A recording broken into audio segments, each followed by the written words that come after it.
Corbett and Moore dominated the special vehicle category and posted the fastest time in the time trial and the prologue in the Century Property Development's bat, and would start 41 seconds behind de Villiers and Jordan.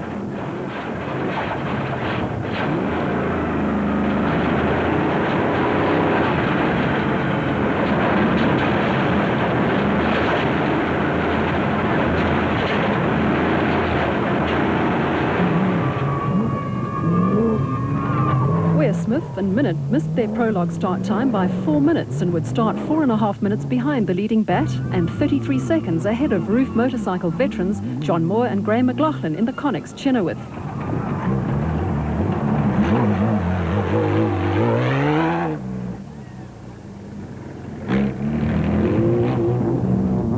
Nardis Alberts and Colin Hunter were in command in Class S and were 45 seconds faster than arch rivals Richard Schilling and Chris Davies in the Plastotech Raceco, who were in turn 9 minutes ahead of the Presidium Financial Services Raceco of Rob Gibson and Clint Barnard, who got stuck at a hairpin and lost a lot of time.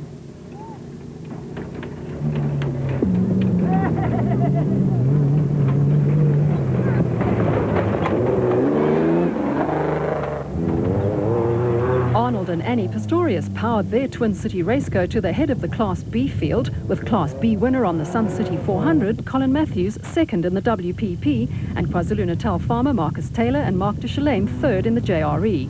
The three crews were separated by 4 minutes and 47 seconds, with any of them capable of pulling off a class win in the Lesotho Sun 400.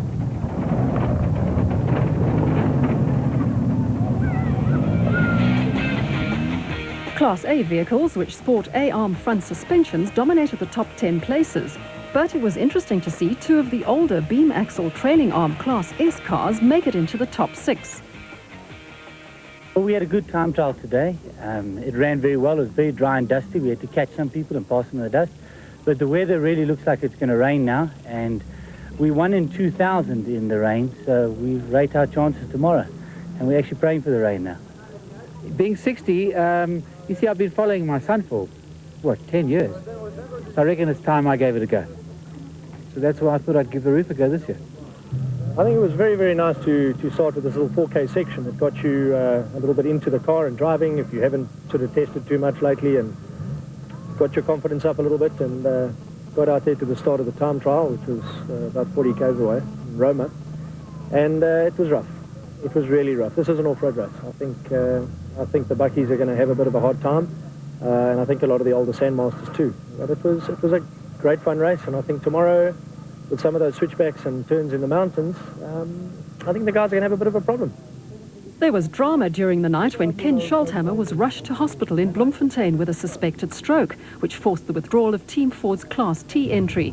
Fortunately, Scholthammer's condition was nothing more than a reaction to medication. I've had flu for the last week, and after yesterday, last night, my throat was getting sore again, and I didn't sleep well last night. Woke up at about 2 o'clock. But I think we'll have a good day. We'll see. My brother and I, we regard each other as competitors out there, and that's all. We're competitors on the track, and off the track we're brothers. So out there it's racing, and we race hard. My brother thinks he's just going to walk around me. He's another thing coming. Not kissing, no coming. Very difficult to predict any winner in this race. It's difficult to predict the finisher in this race. We're going to take it as it comes. We're going to be cautious about the route. We're not going to try to break the car. We went fast yesterday to try to get on pole position, which we succeeded in, and we're just going to take it as it comes. Janelle de Villiers and Francois Jordan were first off the start line in the Lesotho Sun 400, with Mark Corbett and Jean Moore the first special vehicle crew on the road and hell-bent on winning overall.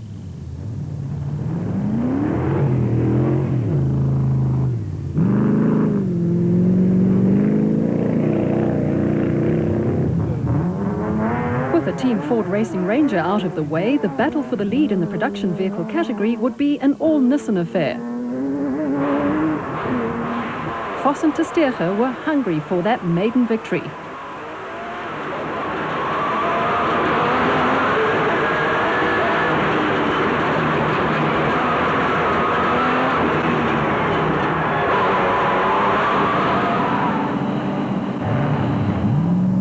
Smith and Minute were equally intent on winning the special vehicle category and immediately set off to close the gap on Corbett and Moore.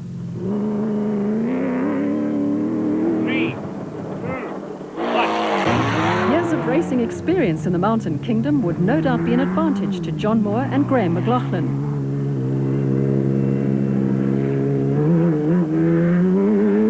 Toyota 1000 and Sun City 400 winners Macheganeni and Carolyn were 8th off the line in the total Jimco. Veteran Nardis Alberts won the roof with Australian Robin Yates, but they were disqualified for a yellow safety light infringement. According to Alberts, winning Class S would be fair compensation for that disqualification.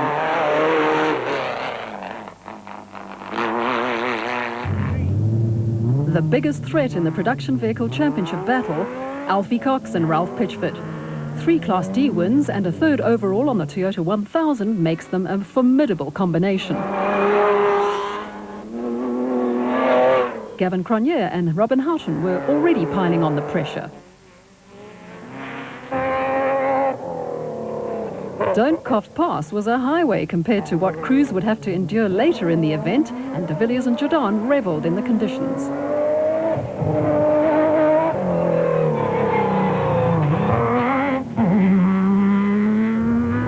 The special vehicles were expected to come into their own in the rougher terrain, where four-wheel drive was not such an advantage.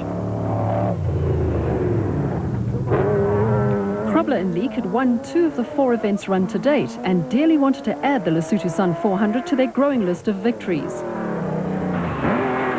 Enjoy the ride on board Vos and Testega's proudly South African Nissan hardbody, but watch out for those drop-offs.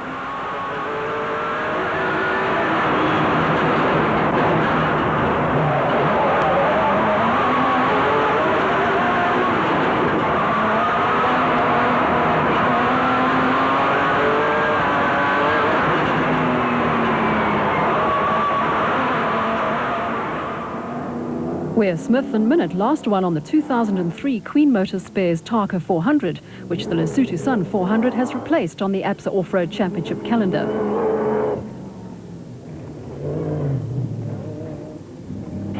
The onboard camera provides a bird's eye view of the conditions.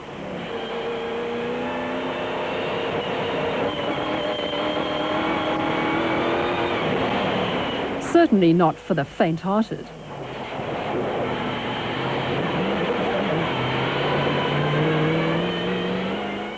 Moore and McLaughlin knew Don't Cough Pass well after having raced up and down the pass on motorcycles for many years. Atang Macheganeni twice competed in the roof as a navigator for Bevan Boertholt, while Bix Carolyn is a veteran of 15 Roof of Africa events. Nardis Alberts had competed in 12 Roof of Africa rallies, while this was Hunter's first visit to Lesotho.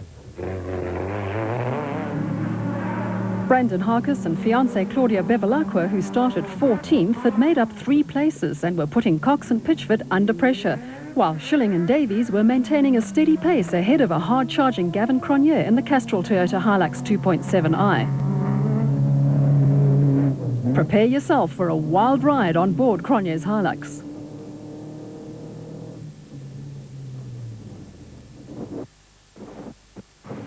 That encounter with a concrete drainage ditch cost them dearly.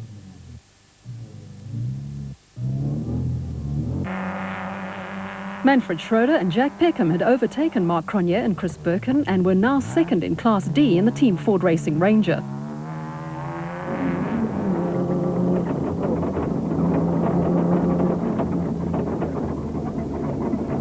The Hilux looked a little worse for wear, but thankfully the crew was fine.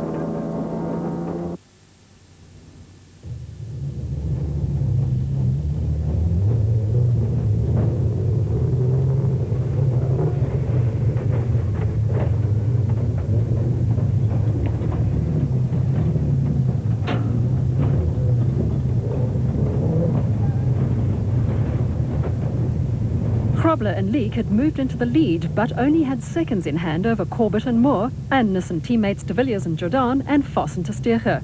The roads, if one can call them that, had deteriorated dramatically, but there was worse still to come.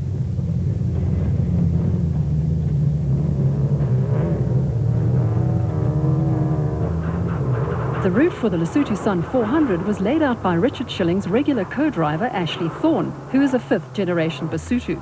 Thorne had promised that the route would sort the men out from the boys and provide the production and special vehicles with an equal chance of winning overall. Motorcycle riders like Moore, McLaughlin, Cox, Pitchford and Davies were on record as saying that they would rather complete the Lesotho Sun 400 on a motorcycle than in a motor vehicle. Where Smith and Minute, like many other leading special vehicle crews, got lost on a number of occasions, and this sequence from the cockpit of the Kopanong Hotel Super Team Jimco shows just how chaotic it was at times. All cars are fitted with an overtaking hooter or screamer, which is activated by the crew wishing to overtake, which in turn activates a hooter in the cockpit of the car about to be overtaken. Harkus and Mchegeneni were lost, and Ware Smith took advantage of their confusion to momentarily gain 2 places, which he lost soon thereafter.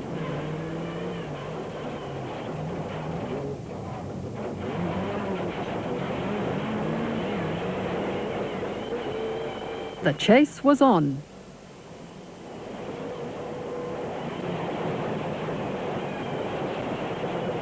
Harkus swept by Mchegeneni, and then it was the turn of Ware Smith to overtake the Special Vehicle Championship leaders.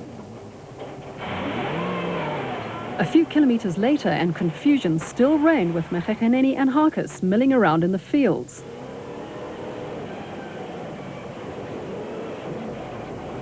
The scene resembled a Dodgem derby at times.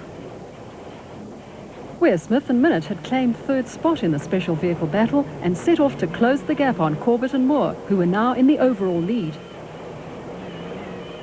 Their success was short-lived because Harkus also had Corbett in his sights and blasted past in the car security and sound centre bat.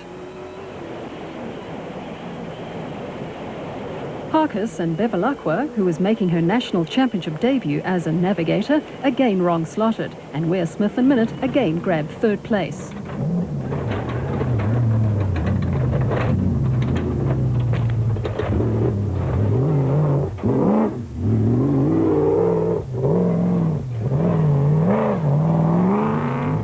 Reigning Special Vehicle Co-Drivers champion Harkus, who is now based in San Diego, had to be content with 4th place.